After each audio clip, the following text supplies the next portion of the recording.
All right, welcome everybody, and thank you for coming this afternoon. I think all the sessions have been good so far, and I'm a little biased, but really looking forward to this one. I'm going to give a brief introduction, and then each of the gentlemen to my right is going to spend 5 to 7 minutes. And it might be hard keeping some of them to 5 to 7 minutes, but talking about particular aspects of home rule in West Virginia. And at some point, we're going to turn it over to y'all for any questions that you might have. This is really exciting for me, particularly as an academic in West Virginia, who has been looking at home rule, Dillon's rule issues for well over 20 years now. Because in 2007, West Virginia adopted the home rule pilot program. And Paul and I were talking last night. Paul calls it home rule light. I say it's really Dillon's rule. Who knows what we can call it. But I think the point is, and we may or may not have disagreement on this, but I think it has been wildly successful.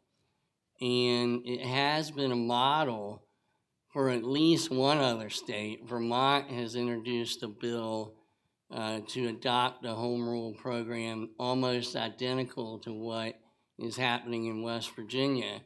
So however you label it, this program that we have in West Virginia has delivered a lot of the benefits of home rule. And I think what we're going to hear from some of the folks on the panel here is that it's really helped local governments in West Virginia, or at least municipalities in West Virginia. And I'm not going to spend a lot of time on introductions, but the person to the farthest right of me, a lot of you know, Professor Robert Bastress from here at WVU College of Law. Then next to him is Ryan Simonton, who is with, is it Casto? Casto and Cheney. Casto and Cheney. And he, among the things that he does for the law firm, is represent the city of Morgantown. And then right next to me is Paul Ellis, who was the former city attorney in Charleston, West Virginia, and who was involved intimately in the development of the home rule pilot program in West Virginia. So I'm going to start with Professor Bastress, who's going to give us some of the background issues on home rule in West Virginia. Yeah, what I assume my task is to sort of catalog the history of municipal powers and local government powers in West Virginia, and it's been a pretty steady. It's not a trajectory; it's been pretty flat actually since the 1880s. That's when the state adopted Dillon's rule, which was originally articulated in 1868 in a case that Judge Dillon wrote and then restated in his treatise. And I assume by now you know what Dillon's rule is, that cities may exercise only the powers expressly granted to them or necessarily implied, and any doubt should be decided against the local government's power. So we adopted that rule in the 1880s.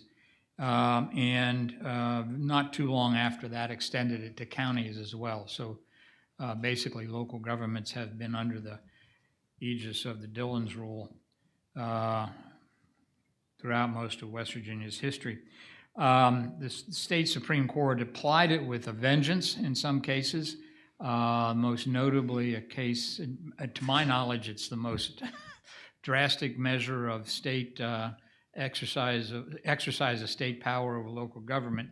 In 1915, Governor Henry Hatfield convinced the legislature to enact a statute which wiped out the City Council of Williamson and created a new one under a different charter, and then gave the power to the governor to appoint the new city council.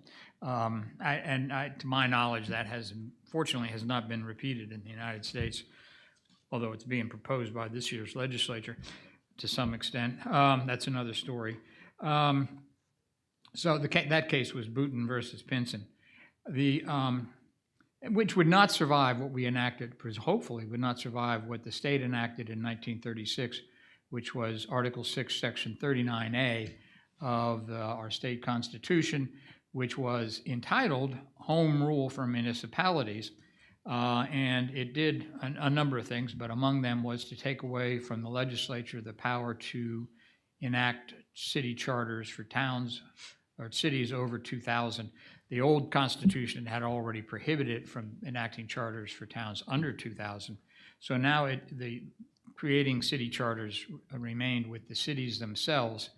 And then it also provided that cities shall have the power to enact any law promoting its municipal affairs so long as it is not inconsistent with state or federal law. So basically, it described what we've come to call legislative home rule, that the city can do anything it wants so long as it's not prohibited by some other higher authority. And that was quite different, of course, from Dillon's rule, because he could only do what was expressly authorized or necessarily implied. So that was 1936. The first case to construe the constitutional amendment, which again says home rule, was a case in which the court said that what the home rule amendment did was to codify Dillon's rule, or to constitutionalize, I should say, Dillon's rule.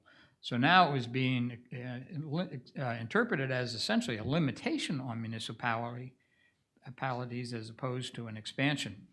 And that continued. The court continued to apply Dillon's rule in any case involving municipal power right through the legislature's entire rewrite of the municipal code in 1969.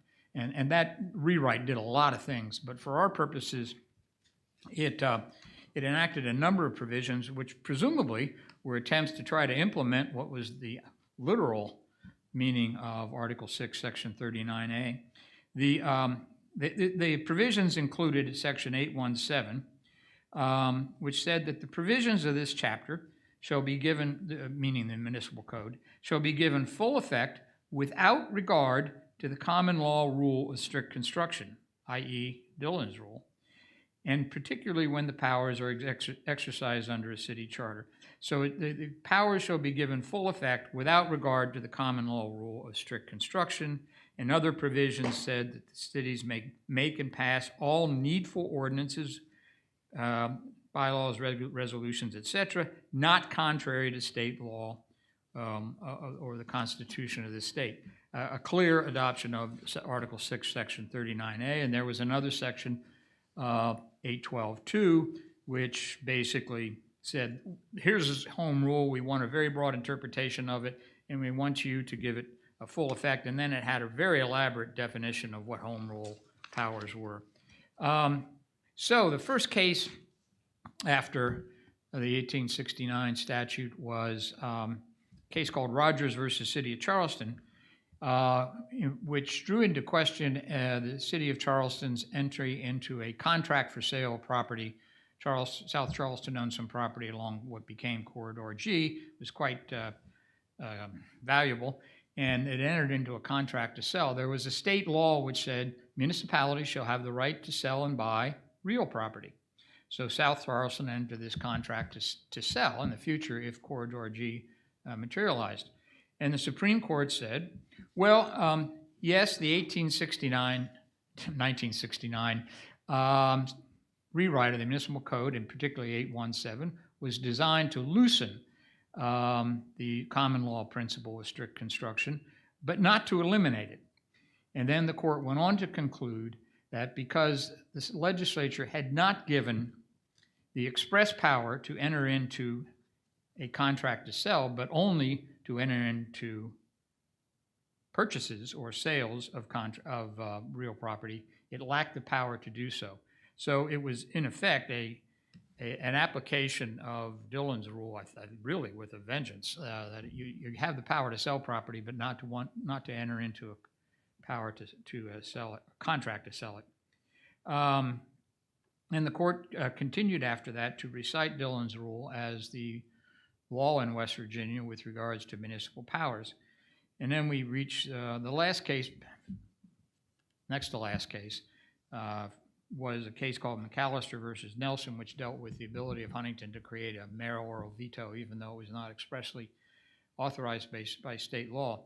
It's a weird case. It had two syllabus points. The first syllabus point, i.e. the holding in the case, was Dillon's rule. City of Huntington could only exercise what powers were expressly given or necessarily implied. And then the second syllabus point was a restatement of Article 6, Section 39A, and the justice writing the opinion didn't realize there was any tension at all between syllabus point 1 and syllabus point 2, which was characteristic of that particular justice, by the way.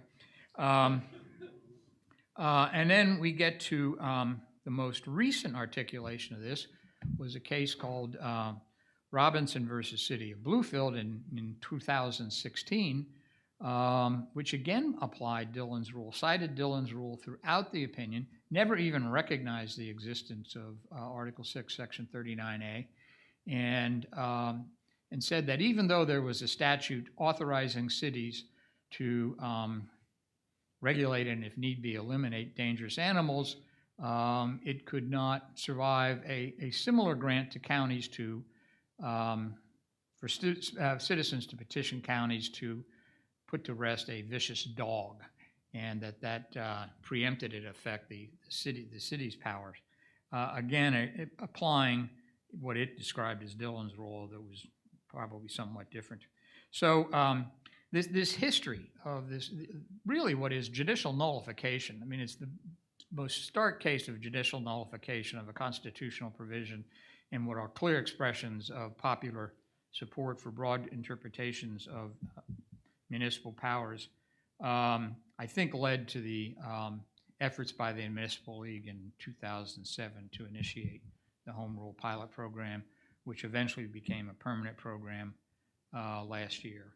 And I think I'll stop. Am I over? You're great. Thank you, Okay. Professor Bastress. And Paul, you're considered the author of the Home Rule Pilot Program. Tell us. The good parts. Yeah. And Ryan wrote the bad parts? No, absolutely not. He was in law school, right? That's right. But can you tell us how did this come about and a little bit about the process of getting that through the legislature? Sure. I do want to say this is looking back at 2007 and then sitting at WVU Law School, having a whole symposium, a whole home rule is amazing to me, and it's very much appreciated. I mean, this whole thing started. I got a phone call from the Municipal League asking if I could come over and sit down and talk about an issue, and I'd like to think it was because I'm such a bright attorney, but it may be because my office is about 6 blocks away. That may have been, I don't know which. I'm going to go with the first. But so when I got there were a couple of members of the legislature, and they were frustrated about cities. Their belief and my belief, whether it matters or not, is that the state is stronger based on how strong its cities are. And back during that time, there were serious budget issues statewide. There were cities like Huntington who were going down quickly because of some, what they would say, unfunded mandates, some pension issues that were bringing them to the brink of potentially filing bankruptcy as one of the largest cities in the state. All this, and there were things going on all over the state. And so we had the benefit of having some legislators in some positions of power, who many of which had been elected officials in municipalities in their earlier careers. And so we were in a room, and what they said is, we want to give you all what you need in order to start generating positive benefits in your cities, which we believe will translate into positive benefits for the state, because the cities are really the economic engines of the state. And so we had a discussion. I do not remember where the initial draft of this came from. I don't remember. They had a starting point in the room. We looked at it. We talked about it. They wanted to keep it very simple. And so in 2007, what we got, and I hope if Professor Bastress disagrees, then I defer to him. But I think what we got in 2007 is we got a broad-based home rule with almost no restriction, because the only restrictions are, 5 things if you separate them. And it's, don't change the criminal laws, don't violate the U.S. and the West Virginia Constitution, don't violate federal law. Other than that, go for it. And the language in the whereas clauses, the enacting clauses, make it pretty clear that, cities are, we want cities to do whatever they think they need to do to experiment, whether it's for state law benefit in future laws enacted, or whether it's simply to help that particular city with a local concern. And so we got it, and that's what happened. And we went forward, and early on, and this has changed dramatically, and I think that it kind of ties in with what I've heard also with the wonderful speech at lunch about divisiveness and where we're at now.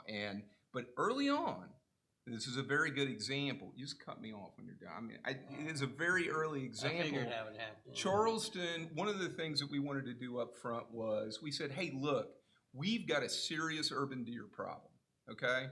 And we wanted to extend the period that we could have urban hunting to cull the herd. I mean, it was a safety issue. I mean, there's deer everywhere. And we wanted to do that. We want to extend the season by a couple of weeks. And we wanted to increase the bag limit, which was like 2. 2 deer, that's it. And we wanted to do it in a way where we had like some police officers in deer stands on city. I mean, this was legitimately a safety issue. And so we put in here that we wanted to do that. We thought it was very reasonable. DNR jumped up and said, if you do this, we will lose $5+ million in federal funding. And then they gave us the contact information of a person who we couldn't get on the phone from the federal government, but on his website, he was off in a tree stand somewhere in the jungle, okay? And so we said, well, we don't agree, and we want to do it. So the reason I give you that example is because then the legislators were in a position where they told DNR, that's what home rule's about. Get used to it. If you don't like it, sit down and talk with the city and see if you can work out a mutually, beneficial resolution, which is what happened. We sat down with them. Once they realized they had to talk to us, they sat down with us, and we came up with, they agreed, and we came up with a solution. And they said, could we do that by rule instead of you doing that through your own ordinances? And I said, I don't care. We're just trying to solve a problem. So that happened, and it was probably the first statewide enacted kind of rule that came out of home rule. But the reason I give that example is between 2007 and now, that's disappeared. I mean, what's happened is most of these, you start off with these 3 kind of prohibitions. Now we have over 30. That's why I call it home rule light. I mean, it was broad-based, but now it's broad-based provided you can't do any of these things, and pretty soon there's not going to be much left. That being said, the journey has been amazing. If you're a law student and you're looking for something that gave you the chance to be an advocate, a researcher, get into legislation, go into court and fight or defend, I mean, this was a real dream kind of thing. Some of the most, in my opinion, kind of the new frontier in law in West Virginia for a period of time, maybe still is, but being on the ground floor of this was just really exciting, also frustrating. But anyway, that's kind of the broad brush. Yeah, and I think it still is for law students. Yeah, you can still get a job. But so Ryan, can you kind of, Paul has given us this broad brush, but it really wasn't just all municipalities can go do what they want. And I think it started with 5 up 4. to, I think it was up There to were 5 available, but only 4 came in. did it, and that was Huntington, Charleston, Wheeling and Bridgeport. Wheeling and Bridgeport were in that first wave of class ones that qualified. Now, if I remember correctly, it's up to 44, and it includes up to 4 class 4s per year that can join. So Ryan, can you tell us a little bit about the program structure? And you represented Morgantown, who I think was in the second wave. And so you made an application to the Home Rule Board. How did that work, and how has that benefited, or has it benefited cities in West Virginia? Right, that's great. So that's we have the long history and context of the creation of the program, and then in 2007, this pilot was created with 4 initial municipalities and a home rule board as a kind of gatekeeper for these home rule powers granted to cities. And I, of course, wasn't with the city of Morgantown at the time, but I believe they elected not to apply in 2007, and so there were only 4 of those 5 available spots filled. But as Paul mentioned, the only restrictions on authorities in that initial phase of the program were against violations on the Constitution, federal law, and criminal laws of the state. And so you had some really important initiatives brought about by that first round of cities, and with some challenges too. I mean, Huntington tried to implement an occupation tax and was challenged on it. They also had a land bank fast track authority initiative that I think is kind of a precursor to what we have with land reuse agencies now, but was challenged and had some difficulties. So it was 7 years of that pilot program arrangement before the program was opened up to additional cities in 2014.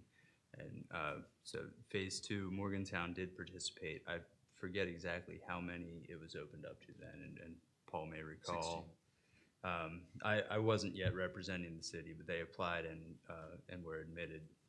And many of those original phase 2 cities implemented just a lot of the initiatives of the original round of cities. So I think you asked for just a bit of procedure. So basically a city can submit an application to the Home Rule Board, which is appointed by the governor and various representatives of other organizations, has 5 members. And the board elects to grant admission or not, generally grants, and then you would submit in the initial phase a plan application along with the ordinances you would like to adopt. From the second phase onward, you would just submit your written plan, and ordinances weren't directly approved by the board. So there have been 2 more iterations since then. It was, up until last summer, a pilot program subject to a sunset provision. Home Rule has now been made permanent, at least without an end date. The Home Rule Board remains in place, so the basic procedure remains the same. There are some extra steps now. There's an annual fee to be paid by municipalities. There's a certification before a plan amendment can be approved that you are up to date in all your fees. And there's a certified mail notice requirement to the head of each cabinet secretary to provide notice of a forthcoming amendment. As Paul mentioned, there has been an increasing list of restrictions on the authorities that cities may seek under the Home Rule program. That list is up to 24 separate paragraphs now, but I certainly don't doubt that number of prohibitions is higher. But it is, all that procedure aside, or maybe because of all that procedure, it is a helpful tool for municipalities and has been used to some really good effect. Professor Bluestein's speech at lunch touched on the difficulties in states where municipalities are given broad but maybe ambiguous authority, and this program has the virtue of some certainty for practitioners and for the governments. You, presumably, if your city applies to the Home Rule Board and is granted authority to implement an ordinance in the first phase or a specific authority in the second, then there should be no legal challenge to the municipality's authority to implement that through law. And despite some restrictions in the program, It offers municipalities a lot more flexibility than they had under previous law, which which Professor Bastress noted is confusing. You have a tangle of competing grants of authority and restrictions on authority, and it can be difficult to ascertain up front whether a municipality may act in a certain manner or in a certain area. So this process to give a specific grant of authority and to allow a municipality to investigate that and describe in a very public way how they'll address it is a way to promote that flexibility and also to ensure certainty. And certainly, I mean, it sounds like one of the drivers of implementing the program was at least shoring up the finances of municipalities so they can survive and provide the citizens the services they expect from a city, right? And that's been something widely implemented through the 1% sales tax that was authorized in the program. And then finally, I would say a virtue is responsiveness. Governments have been able to become more efficient in adopting agreements with other government agencies, become more efficient in how they manage and dispose of their property, and grant their people providing direct services, whether that's code enforcement or fire marshals, more authority to act and act quickly in ways that the residents have really demanded. Now, you've alluded to a couple powers that are desirable, but what type of authority have local governments gone for under the Home Rule program? The most common authorities are almost unanimous adoption of the 1% sales tax that is authorized under the program. Municipalities enacting that have to reduce their business and occupation tax, which is one of the other main funding sources for municipalities. Many municipalities have used Home Rule to obtain authority to dispose of real estate directly, which was a Charleston initiative in phase 1. Prior to that, a public auction was required to sell any piece of real property. I think Paul will talk about this later, but spot citations for property violations, accumulation of debris, failure to mow grass, was and is a common authority sought by municipalities through the program. So I think those are three main types. There are really, I was kind of surprised in looking through the minutes of the Home Rule Board and preparing for this that a lot of municipalities continue to come in and they continue to address additional local matters through the program. There are some big upfront successes that were adopted statewide, and those seem to have slowed down a bit, and maybe due to restrictions in the program, but it still seems to be a vibrant program. So yeah, Paul, some of these things that started initially as a home rule power, the legislature said, this is a great idea, let's give it to all municipalities. Can you give us some examples of that?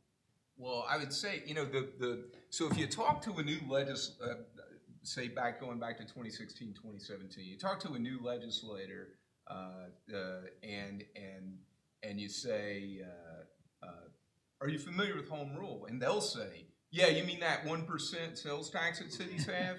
But the mistake about that is this program was never about a 1% sales tax. I mean, it took years before that came about after enactment. I mean, the first 3-4 years of this was about solving problems that either cut costs, improved effectiveness, address a local issue that the state, either doesn't care about or isn't going to, enact a law because they couldn't do it uniformly. And so, a few that run, I was looking through that 2019 report too, and it looked like of all those cities, the 40 plus cities, almost everyone did have a 1% sales tax, but they also had, here's a real simple one. Cities can enter into an agreement with another government entity, a county, an urban renewal authority, a state agency, by a resolution. Well, people look at that and they go, well, who cares? Well, I'll tell you who cares. Cities do, because state law says that an ordinance requires 2 readings with a week in between. Many towns, they have 1 meeting a month. I mean, so we're going to take, so if a county comes to you and says, hey, we want to do this really great thing with you, but it requires an agreement, and we're ready. We just had a county commission meeting. The commission approved this by resolution. When can you get it? If you're a town, you go, well, 2 months. And then the other thing, or we'll just do it and hope nobody says it's not legal, right? Which is not what I would advise. And so, we streamlined that. Why do you need an ordinance to accept an agreement with a government agency? And then the other part of that code section says then you got to go to the AG and you got to let them review it as to form. And if you don't hear back from them in 30 days, you can go ahead. So we just said, we don't need the AG reviewing our stuff. We're quite capable of that, as are most cities, at least to the extent they have legal counsel, competent legal counsel. And so that was one thing that I've seen adopted. The disposition of property, almost everybody has that. And that was, and the law still says this, why it hasn't been adopted statewide, I don't know. All these have been offered as statewide legislation. There's always been very strange reasons that they haven't. I mean, when I tried to do the disposition of property, it died in committee because one of the committee members said, does this mean you can give property to somebody to run an abortion clinic? And I was like, that's not what we're doing here. But no is the answer, actually. But the point was we had like homeless shelters, and we had, some people, a needle exchange program, for example, harm reduction. We had those sort of health things going, and the city, and they didn't have any money. And the law says we can lease a building to you, but we can't give it to you, and we got to charge you fair market value. So while there were legal ways to get around it, it was better to just do it straightforward. So that's that one. And then I guess the final part was, if you want a store on this block that serve everybody wants, we need a store here, and the law would require you to auction it so other people could come in and drive up the price or purchase it and say, we're not doing a store here and you're stuck. So, but those are the kind of things. It was 3 years of that sort of law before sales tax ever came along. And the sales tax came along because Huntington then and soon Charleston were going to go under because of the substantially underfunded police and fire pension obligations that had been, that had been done like 40 years ago. And people had just been passing the buck. And we had a mayor, and Huntington got a mayor who said, we're going to solve this now. And so, that was the sales tax. It was to try to keep cities whole so that they wouldn't go under. Now I'm not, and Charleston uses an economic driver too with the expansion of and other people have, so I'm not saying it's bad to use it. I'm just saying home rule in this state was not about a sales tax. Yeah. Although I like the sales tax. And I'll note at the land use clinic, we've noticed that a lot of the initiatives are directed at abandoned and dilapidated buildings. And Rose is here. Some of the things that started in Wheeling and the legislature have now empowered statewide are things like the vacant property registry, which has been very successful. And you couldn't do that before home rule. No, and that started in 2007. Mm-hmm. In Wheeling. Yeah. Mm-hmm. And then Huntington, I believe, had the lien on fire insurance proceeds because there were a lot of people who we suspect started the fire themselves, took the insurance money and left. And then we have a burned out building there that somebody has to clean up. Now the municipality and counties, I believe, have a lien on the fire insurance proceeds up to $5,000 or 10% until that's cleaned up. And so that's been hugely successful as well. Now, Ryan talked about or referred to some individual challenges to individual powers, particularly in Huntington. But the Kanawha County Circuit Court recently decided a case that had challenged the home rule program in general. Can you tell us a little bit about that, Professor Bastress? Yeah, it challenged it in general, but it also was primarily focused on the 2% sales tax that Charleston, not 2%, 1% sales tax that Charleston had levied. And this was obviously a Charleston resident one of our grads, who brought this case and made several arguments as to why it was unconstitutional. And actually, they were somewhat creative. The first argument used Article 6, Section 39A as the home rule provision in the Constitution as his premise, that he argued that that section required that the legislature regulate cities through general laws rather than local or special laws, and that had not been the case before Section 39A. There were a lot of local laws dealing with cities, particularly city charters. And so he argued that the Home Rule Board, to the extent that it creates, in effect, exceptions from statewide laws, was creating essentially local laws. And I think that fails because Section 815A is the Home Rule statute, is a general law itself. And it allows any city to participate in the Home Rule program, and it allows any city to petition, any Home Rule city to petition the Home Rule Board for relief. And it's wide open, it's open to everybody, and in my mind that makes it a general law, which would not be inconsistent with Article 6, Section 39A.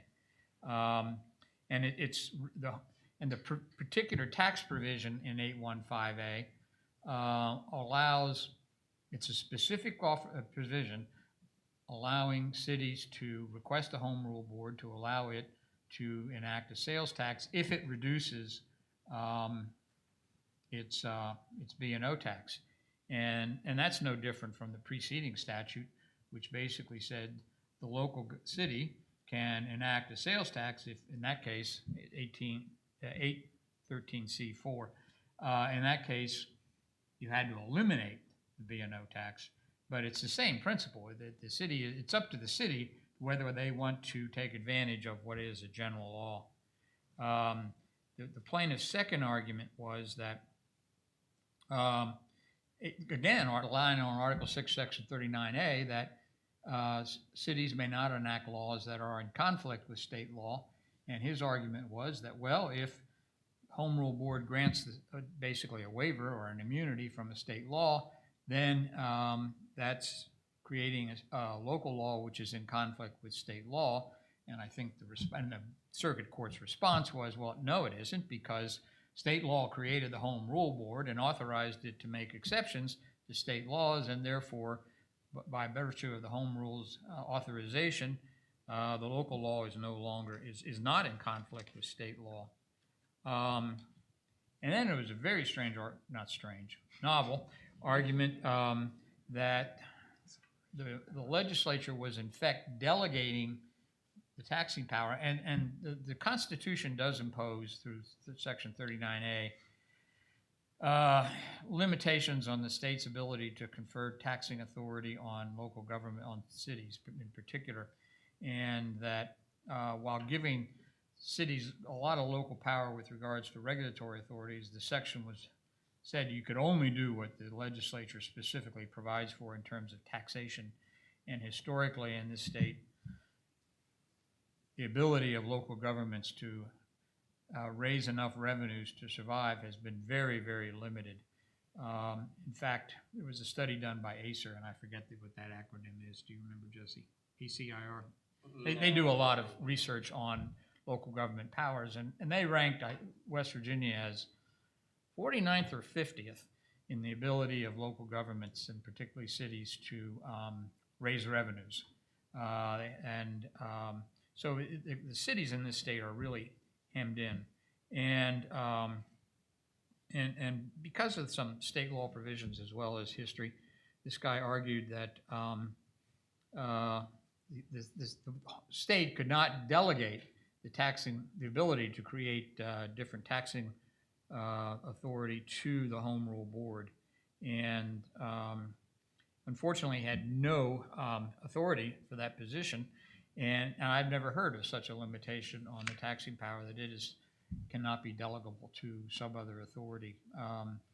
And I think it failed in the circuit court for simply lack of support.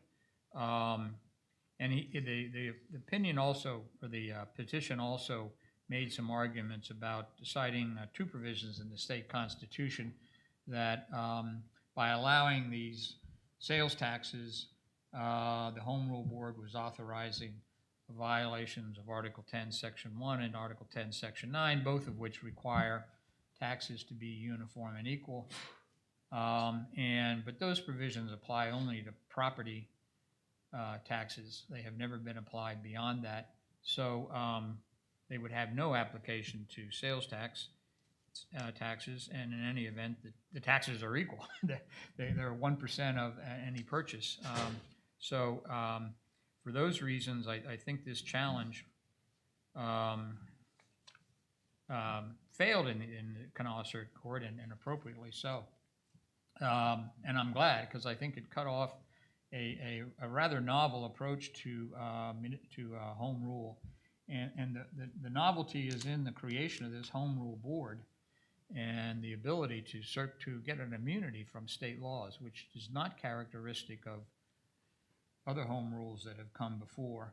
And the genius of creating the Home Rule Board is that at least that board makes the initial decision as to the exercise of the home rule power, rather than having to go to a court. And I think I suspect it was part of the strategy to get away from this horrendous history of hostility and, if not nullification, of home rule power. We have yet to have a case in which somebody has challenged a decision by the Home Rule Board as to whether that can even be done, or what the standard of review is, or anything. But at least as an initial matter, you have this administrative board as opposed to a hostile court reviewing the municipal powers. Isn't there at least an argument that the home rule program delegates legislative authority to an unelected home rule board? And I ask that in part because the only difference between what West Virginia has and the bill that Vermont has introduced is that once a year the Home Rule Board appears before the state legislature and has the state legislature bless what the Home Rule Board did. Yeah, and of course the 2019 Act making it permanent did that. And from time to time the legislature has done that, and has affirmed or recognized the validity of what the Home Rule Board has previously done. And of course the legislature maintains oversight and always has the power to overrule any particular ruling of the Home Rule Board. And I would say, in response to that argument, the legislature is a democratically elected body, and it can delegate its powers as it seems appropriate, as long as it has sufficient guidance. And I think the 815A has it.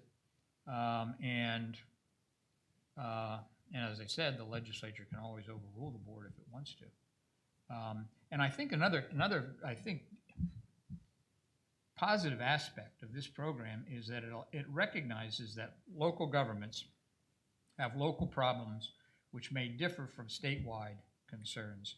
And it allows the Home Rule Board to facilitate a municipality adjusting its solution to a local problem, notwithstanding what state law might say. And I think in that way it promotes what the whole purpose of local governments is, to have local elected officials make decisions about local problems and create local solutions to local problems. And Class 1 municipalities might have different problems than Class 4s. Right. If there's any Class 1 cities left. Yeah. We may be out of them after Really? the Is census. that right? Yeah. But you're right, it's the same, that's true too. Yeah. Ron and Paul, do y'all want to chime in on Jeffries or any of that discussion? I know Mr. Jeffries. I'm just glad he let me leave the building before he filed that lawsuit, and I wouldn't be so kind as the professor on what I thought about it, so I'll leave it at that. I'd say it was a correct decision by Judge Bloom, and well written, and the folks at the city handled it well, I thought. With regard to your question, though, about this delegation, I mean, initially anyway, if you look at the language in the initial 2007 enactment, the Home Rule Board, if you read the language and then you compare it to now, and I'm not going to do that, we could, but somebody will throw something at me, but what you'll see, and the way the board handled this was, they weren't really, they were acting as a checklist, as a gatekeeper. The way they handled this for the first 3-4 years, and the language is supportive of that, is that, they're supposed, it's authorized, make recommendations to city, that sort of thing. And when you came in and said, this is what we want to do, they said, okay, let's see. Is it in opposition to one of the 5 things you can't do? No. Did a lawyer licensed in West Virginia sign an opinion letter saying that it was constitutional? Did you follow the process required? And if the box is checked off, it was approved. That is it. And so they didn't really have a substantive discussion about anyone's. Now, there was some arguments in the drafting by me and some other people in some rooms about the language now. They wanted to change it so that the board would go from that role to they would analyze and approve every single substantive issue. That's what the push was, and the compromise was basically that they could approve or reject any part for any lawful reason. And we inserted the word lawful in there. I'm not sure how far it gets us, but it was better than for any reason. So they clearly, their role has changed a little bit. And I would note that the legislative auditor back in 2012, they only had 3 recommendations: continue broad-based, no more restrictions, and get rid of the board. And we said, whoa, we want the board. We think it's good to have this board in here for the very reason Professor Bastress just said. At the very least, it gives you an opportunity to figure out if there's going to be an issue before somebody runs to a court, and maybe a way to resolve it, right? And so, but anyway, the legislature did not follow any of the 3 things in the recommendations from the legislative auditor. They went the other way. So, It has expanded to a lot more municipalities, although Yes. through a different process. But I think that's an interesting intersection between Professor Bastress's point about this being unique in that it gives immunities from applicable state law compared to other home rule programs, and the discretion of the board, because there have been instances where state agencies who would be impacted by proposed initiatives have come and objected, and particularly with the Sunday brunch bill, where municipalities started before the state legislation came into place to use the home rule program to allow restaurants to serve alcohol on Sunday mornings. And the Alcohol Beverage Control Administration was adamant in attending those meetings that municipalities not do anything other than what would be allowed statewide, which was a 10 a.m. service time at a restaurant or hotel. And there were 1 or 2 municipalities who proposed to allow retail sales and to begin that earlier. And those were, I think, withdrawn at the request of the Home Rule Board at their meetings, right? And maybe less entertaining, but similarly, there was a Fire Commission lawsuit against the Home Rule Board based on their grant of authority to Clarksburg and Bridgeport, I believe, to separately license building inspectors. Mm-hmm. So that it's been a forum for state agencies to protect their regulatory schemes as well. But now we have Sunday brunch laws statewide, right? Well, that's well, maybe it's only interesting to me, but there's municipal authority for those under the Home Rule program, and then there's the statewide bill that allows a county referendum. So I think that municipalities who've obtained it under the Home Rule authority, like Morgantown, could do that regardless of whether the county passes a referendum. And as you said earlier, Ryan, the Home Rule Board gives municipalities certainty. I think that home rule process. Yeah, that's an advantage of the process, and it seems that way, and it gives it at least the stamp of finality that a municipality can act here. But it has not always been free from litigation or other controversy. One more question from me, and then I'm going to open it up. But and this is for any of our panel here. I'm gonna not hide my feelings on this. Why the heck do counties not have home rule authority in West Virginia? And I know there's been some bills introduced and a little discussion about giving counties home rule. Why not? So you're opposed to it? No. I mean, I was having a discussion with somebody about that today, actually, and what I've heard, at least, when I was up there dealing with city stuff at the legislature and in some of these disputes, and counties would come, folks representing counties, the county lobbyists, what I've heard is we want we want a 1% sales tax, and what my position is on that is those are kind of two different things. If you want a 1% sales tax, then go try to get one, and that's it. I mean, because for me, and I don't know. I haven't heard any proposals from counties beyond that. I'm not saying there aren't any, Well, and I'm sure you've got a list for me. Yeah, but I'm just what we hear from counties is dilapidated buildings. Municipalities have much broader authority to address dilapidated and abandoned buildings than counties, and some counties are very frustrated by that. Well, we have the on-the-spot citation that we didn't talk about too much, but that came up. That came from a building commissioner and a planning director who had seen something going on in Delaware where they would take a picture of the house.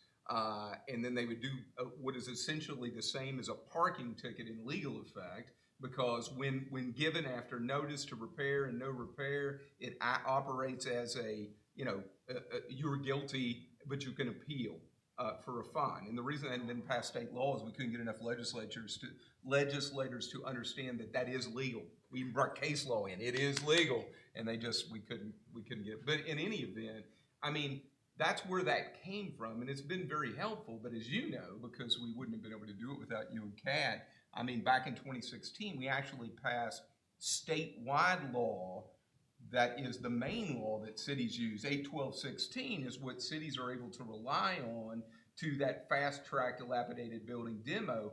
And as I recall, you wanted to bring counties on board, and I said absolutely, and they had no interest. That's my recollection, because we wanted to do a companion section in 17, and I had already written the draft, and then we couldn't get anybody from the counties to jump on board, so we went on by ourselves. Your memory is correct. Well, so I like I said, I hear counties want 1% tax. They should go get it. I'm not opposed, but that's not home rule. Any other thoughts on counties? Yeah, there's just a history in the state of being suspicious of local government, and that obviously includes counties. Obviously with 815A, we've loosened the reins on cities, and previously the legislature had tried to do so in the 69 Act, but there's just a thread of distrust, I think is the right word, of counties, and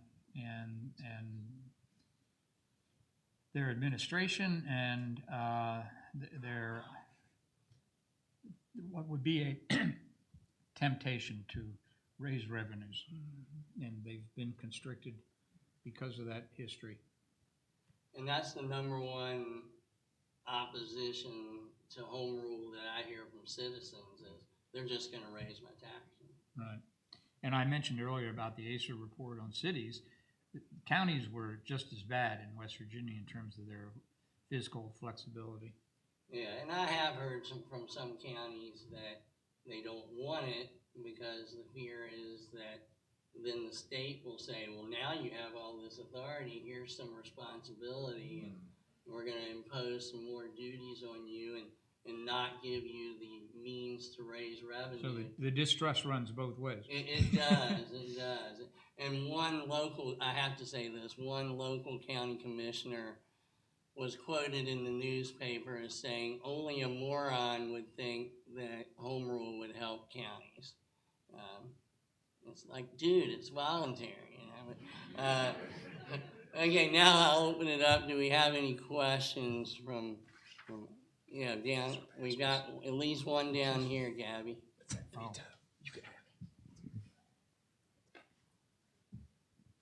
Why wasn't it limited to 5 and then 40 municipalities? And do villages, are they included in those municipalities? And what, is it a geographic, a financial? What are the types of restrictions that apply? You want to start? You want to pull the restrictions out and read them? It's a long list. So it started off with 5 because they were worried that they didn't know what they were going to get. This majority legislature in leadership that had the votes to do this, they wanted to do it, but they didn't want to start off too big because they were concerned that if people screwed up too much, that it would end before it started. So that's why 5. It opened up over time we started asking for it to increase the year after it was enacted, and we were told, shh, just try not to screw this up, do good things, let's wait for the legislative audit in 2012, and then we'll see what we can do. So that's why. And the list is, I could go through, we don't have time. Hey, I'm happy. After I've got time, if you're really interested, I can go through the list of all the restrictions and I can tell you where each one came from. And they all came from mostly out of state and some in state, but a lot of out of state special interest agenda stuff. A great example is guns. No question. That was the first edition. Yeah, they came after guns came quick. They came because after of us you, Paul, because of me. Charleston.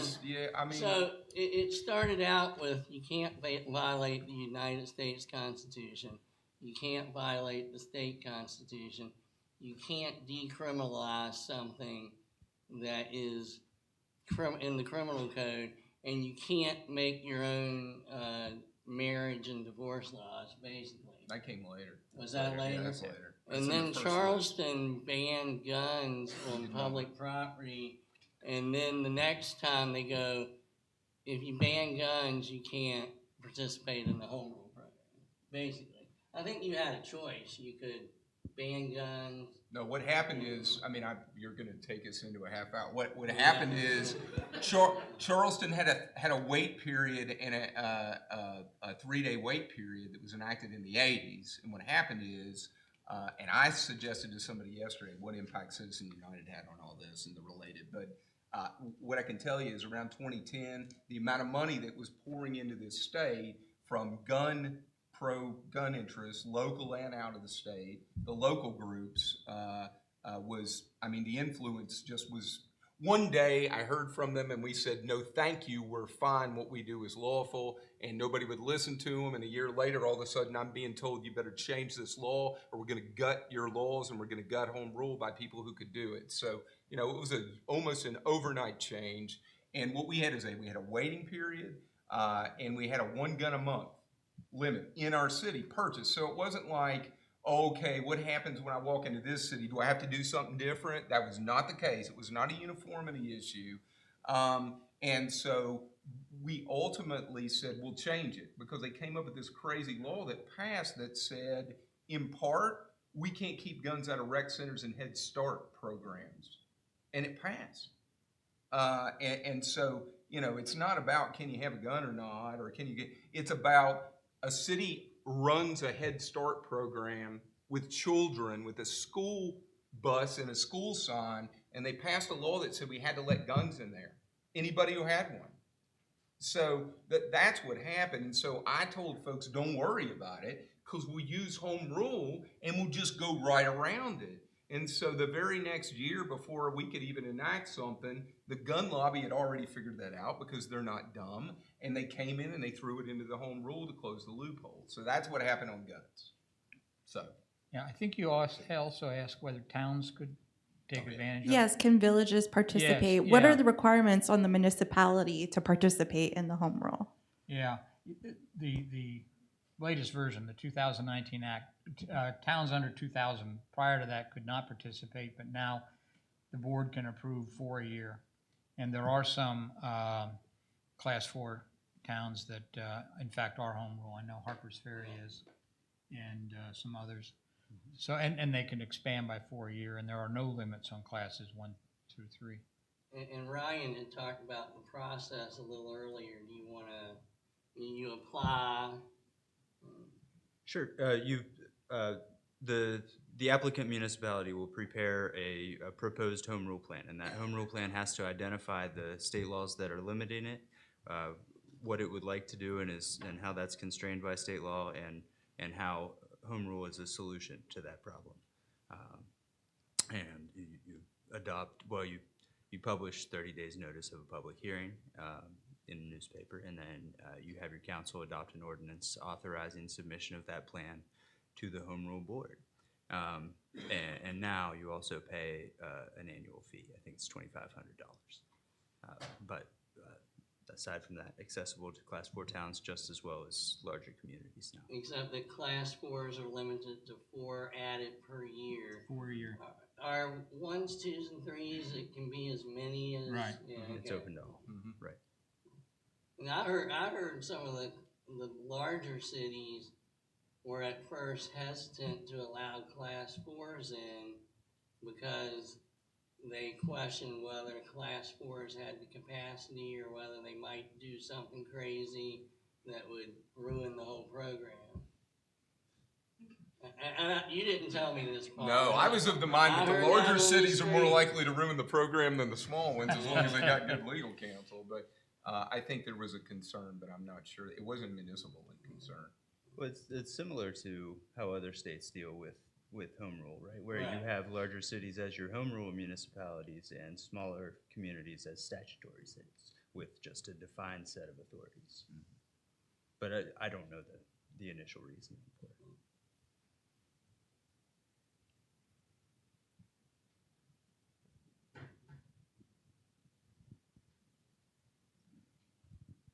Can you talk a little bit about the board membership itself and the kind of the discretion that they exercise? I know it seems, if I recall, that the members of the board have not changed that much since inception, but it did move from one department to another. And when I presented to them in 2017, there was a new member on the board who had some questions that some of the other board members felt a little more established in the answer, and so there was some debate between the two. So could you just address that a little bit?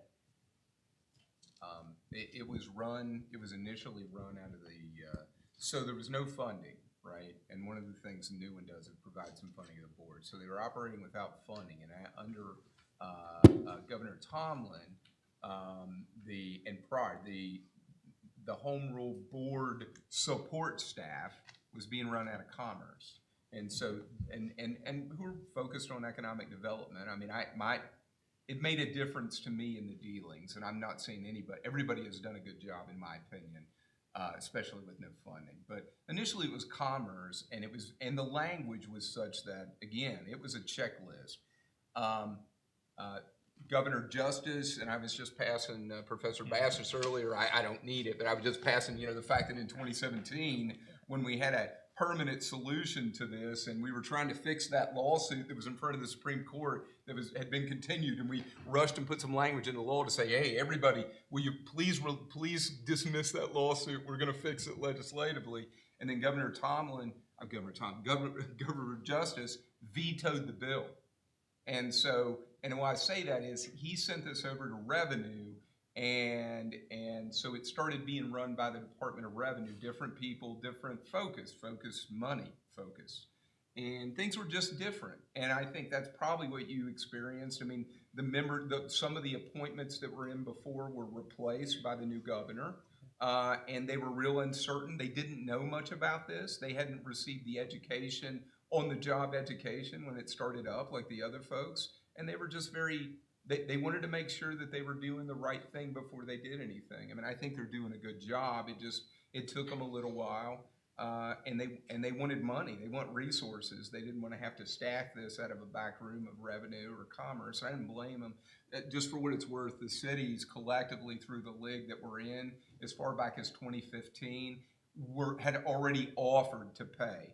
Like we had proposed slide scale, class 1, 2, 3, 4. If we could get 4s in, would pay different amounts. I mean, we were on board for paying. It's just not something that got done until 2019. Anything to add? other questions? I actually had a question for the panel. As someone who admittedly knew nothing about municipal law before the symposium, what I have gotten from it is that the number one benefit to citizens are that they get specific solutions to specific problems, is what it seems like is the number one benefit. But I was wondering if, from your all's point of view, is there a different, like, number one thing that citizens get out of home rule? I think that's a good way to describe it, and that the responsiveness to citizen concerns that is allowed by the home rule program is the real social benefit for communities. If there's a state law that has not considered the specific issue, like needing to have fire marshals given arrest authority, or needing to give citations on the spot for particular property maintenance issues, then city councils are the ones that hear that, and they now have a method to address those citizen concerns. I think you're exactly right.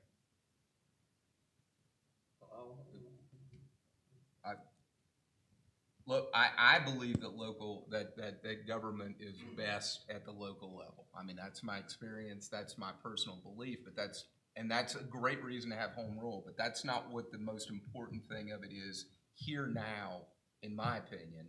And it goes to some of the things I've heard through other speakers.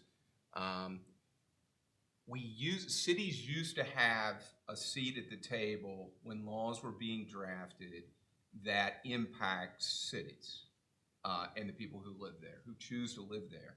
And home rule gave us a seat, just like when I was earlier talking about the DNR. I mean, you know, they said, hey, look, we just enacted this law. You got to listen. I mean, so don't listen to them, but they're going to pass what they're going to pass because that's the law we passed, and they now have that authority.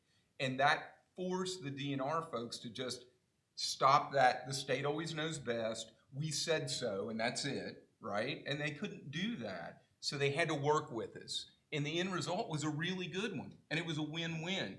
And so having that seat at the table, the benefit of that is huge, but I'm not so sure that we've got that now. And I guess most of the laws that got, maybe not passed, but got introduced this year that impact cities, I know that city representatives were not in the room. They did not most of them did not generate from the league or cities. Most of them, cities were not even in the room. Many of them were kind of punishment, preemptive, punitive preemption kind of stuff. And over the last 5 years, we've had to kind of fight just to get a seat at the table. And so the thing that I think is the most important about having kind of a broad-based home rule is it gives people have to at least listen. That's all. I mean, because who knows better about management of local affairs than the people who are doing it? And so just having a voice at the table, but right now, I mean, for the most part, it's real tough. It's tough. And you just have to beg and threaten. And I heard the speaker at lunch say it's become very divisive. That I would agree. So. Yeah, local solutions to local problems. That seems to me to catch the essence of the benefit of the home rule board. And I think certainty too. You heard the lunch speaker say, what the heck is a matter of purely local concern? Who knows? But now Ryan can say, well, the home rule board says I can do this. So.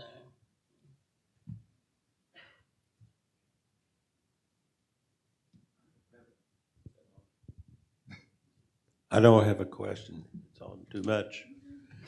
But I do have a comment or a clarification. Berkeley County, at least, would like very much to have home rule. And it's not because we just want the 1% sales tax. We'd like to do some of the things that we think we could do for our county that the legislature maybe has given some authority to do, but counties have very limited revenues. So we, along with that, probably would want to use the home rule to get a revenue stream, but it's not just to have that money for things that we already do. We'd like to have some money to do things we cannot do now because we don't have the revenue to accomplish it.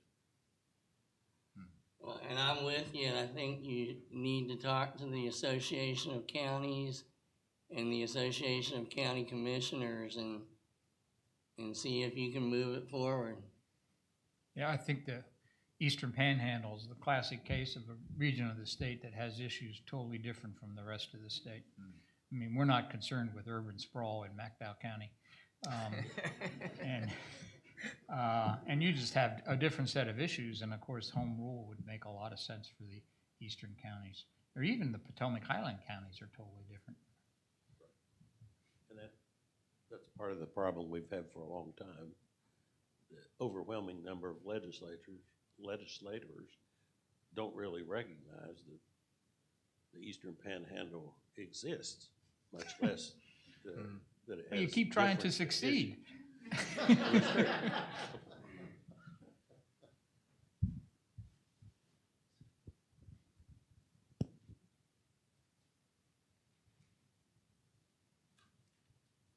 Other questions? Okay, there we go. I guess this may be directed towards Ryan, but I'll say I don't know much about annexation. I live outside of Morgantown city limits. I just see signs everywhere I drive in Morgantown.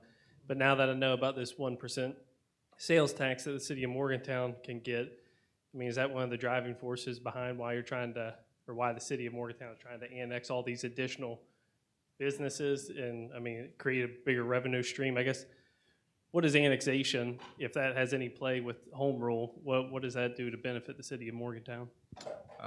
So annexations, particularly by minor boundary adjustment, have been a recurring issue between cities, county commissions, and the residents adjacent municipal territory throughout West Virginia, and pretty persistently over the past 10 years, at least. Definitely before that too, but it is, it's partially a function of just providing efficient services. When a municipality has boundaries that are not uniform, it's required to cover a large service territory, but it's covering areas that aren't contributing on the same terms to the provision of those services. So I think there are various inclusive community reasons for it. There are certainly fiscal reasons behind it, although the analysis of the fiscal impacts in terms of the additional revenue generated and the additional cost of services provided are really kind of difficult to know up front. It's not purely an attempt to gain additional funding. And in general, the sales tax doesn't tend to play a lot of role in that. The opposition is often driven by people who would be impacted by additional business and occupation taxes or property taxes by being included in the boundaries. Now, and I've been talking about West Virginia municipalities generally. Just to be clear, Morgantown doesn't have a current application for a minor boundary adjustment annexation. There was one in the last term of council, but that's not currently an initiative that's being put forward. Yeah, I would say on Morgantown's annexation rationales, the current boundaries of Morgantown are completely irrational and need rationalization. For example, the residential community across from the stadium is not in the city. Milan Chemical is not in the city. Mon General is not in the city. That residential community behind North Elementary is not in the city. On the other hand, the city did reach out and grab Walmart a couple years ago along Interstate 68. And if you ever see the boundaries of Morgantown, you can look at it and it looks like it's worse than what is that, a Rorschach test, or is that what it's called? I mean, it's completely irrational.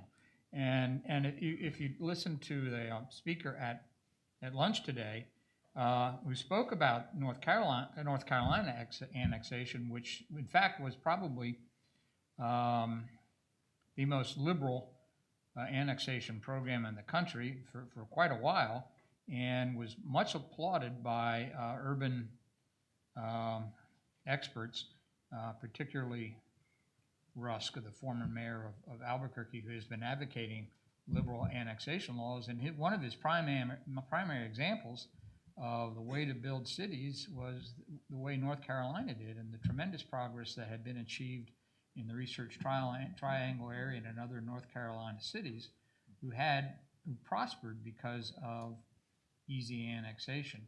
And it brings certain advantages with it. And David Rusk was the former Albuquerque mayor who's written about this. And the more difficult you make annexation, the more you sort of hem in cities and make it more difficult for growth.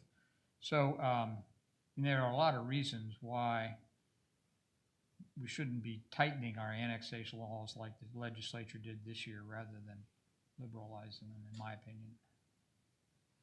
And we did, I think that bill passed, didn't it?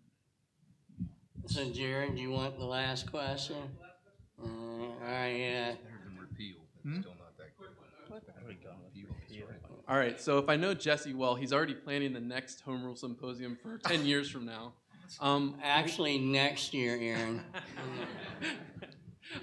What do you guys think, or what do you all hope to be discussing about the Home Rule pilot program, or just Home Rule in general, in the future here in West Virginia?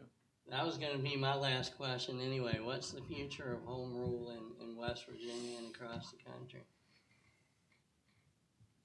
Well, across the country, I would say it's growing, and this has been fairly steady. You know, home rule started, well, most people say home rule started in St. Louis in 1875, and that form of home rule took root and quickly expanded and then ran into judicial hostility, and then we went to a different kind of home rule, which is now probably the most prevalent. I would hope, I can't predict this, I would hope that in West Virginia we would find a more receptive judiciary to what we have, and that we'd finally become enlightened about municipal power in our courts. I have no indication that's going to happen, but I would hope that would be the case. I think that would ease a lot of our concerns about the scope of municipal power.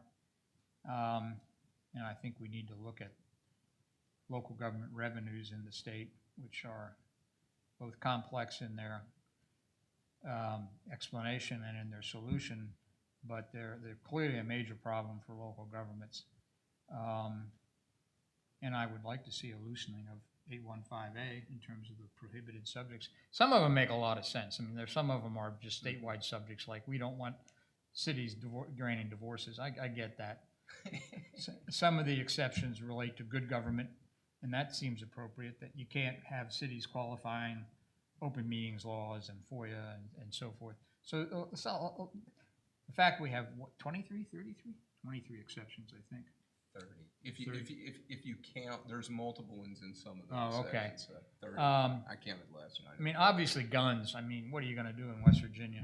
But some of the exceptions make sense and are not major impositions, because I think cities would go along with them anyhow, like the good government provisions. But I think some of the others we could loosen up. Yeah, I think to pick up Professor Bastress's point in his discussion about the pushback, the restrictions on municipalities have resulted from a lack of trust of local government. I think that this program, especially as it expands to more communities and smaller communities, is a way to build that trust. Because I think that the initiatives that have passed and been implemented have been based on broad support in their communities where they've been brought forward. And so because of that, there haven't been a lot of people upset, particularly about initiatives that were approved through the Home Rule program. And so if this program is just a long-term mechanism of learning that we can trust local governments to be both responsive and responsible with those authorities, then maybe the conversation in 10 years is about how how that distrust is less of an obstacle, and those additional powers to manage their affairs are kind of expected of governments, and more responsibility is expected of them as well. In 10 years, I'm gonna still be talking about Judge Dillon. But we have a break. We have a break. So thank you to our panel.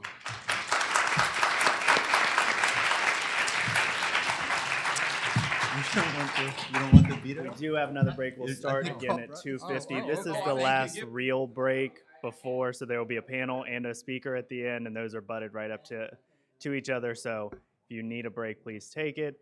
Again, if you're here for CLE credit, please check in with the CLE table. And if you're going to head out between now and the end and you needed CLE credit, do not forget to stop by the CLE table first.